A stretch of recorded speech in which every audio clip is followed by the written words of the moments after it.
Daily. Taste the Daily.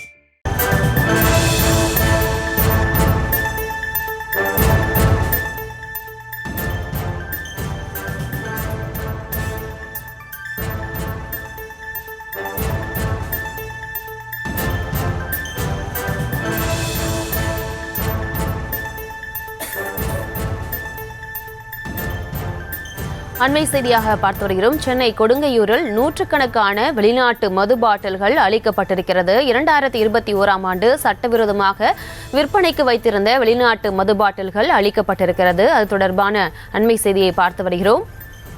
நீதிமன்ற உத்தரவின் பேரில் வெளிநாட்டு மதுபானங்களை உணவு பாதுகாப்புத்துறை அதிகாரிகள் அளித்திருக்கிறார்கள். மேலும் விவரங்களோடு இணைகிறார் செய்தியாளர் சிவபிரகாஷ். சிவபிரகாஷ், வணக்கம். விவரங்களை வழங்கலாம். வணக்கம்.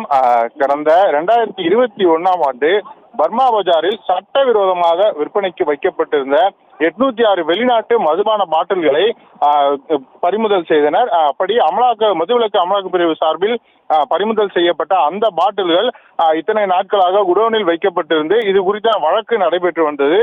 இப்படிப்பட்ட நிலையில் ஜார்ஜ் டவுன் 8வது குற்றவியல் நடுவர் நீதிபதி தாமோதரன் அவர்கள் இந்த வழக்கை விசாரித்த போது இதுபோல சட்டவிரோதமாக இந்த விற்பனைக்கு வைக்கப்பட்டிருந்த இந்த அனைத்து மது பாட்டில்களையும் அழித்து விட வேண்டும் என்று அவர் உத்தரவிட்டிருந்தார். அதன் பேரில் உணவு பாதுகாப்புத்துறை அதிகாரியான சதீஷ்குமார் அவர்களின் தலைமையில் கிட்டத்தட்ட 20 உணவு பாதுகாப்புத்துறை அதிகாரிகள் இந்த இடத்தில் இருக்க ஒரு சூழ்நிலையில் காவல்துறை அதிகாரிகள் முன்னிலையும் தற்போது அந்த 806 மது பாட்டில்களையும் அழிக்கும் பணியானது தொடங்கி இருக்கின்றது. வெளிநாட்டில் இருக்கக்கூடிய அந்த மது பாட்டில்களை இங்கு கொண்டு வந்து தமிழகத்தில் அதிக விலைக்கும் விற்பதற்கான சூழல் தொடர்ந்து நடைபெற்றுக் கொண்டிருக்கிறது. இது போல எந்த விதமான சட்டவிரோதமாக விற்கப்படக்கூடிய அந்த மது பாட்டில்கள் எந்த விதமான விதத்திலும் பயன்படக்கூடாது, யாரும் இதனை பயன்படுத்தக்கூடாது என்பதற்காக அப்படி அழிக்கப்பட்டன. இதில் கிட்டத்தட்ட 12,000 ரூபாய் முதல் அதே போல கிட்டத்தட்ட 2,000 ரூபாய் வரையிலும் இருக்கக்கூடிய அந்த விலை மதிக்கக்கூடிய அந்த மது பாட்டில்கள் அனைத்தும் இங்கு வைக்கப்பட்டு அனைத்தும் இது ஒரே சமயத்தில் இங்க இருக்கக்கூடிய இந்த ஜேசிபி மற்றும் மிகப்பெரிய கிரேன் வாகனங்களை கொண்டு அவற்றின் மீது ஏற்றி இந்த இடத்தில் அழிக்கப்பட்டது.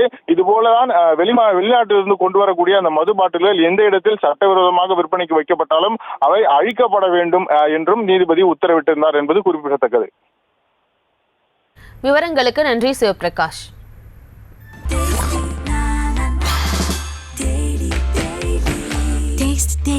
Taste the Daily.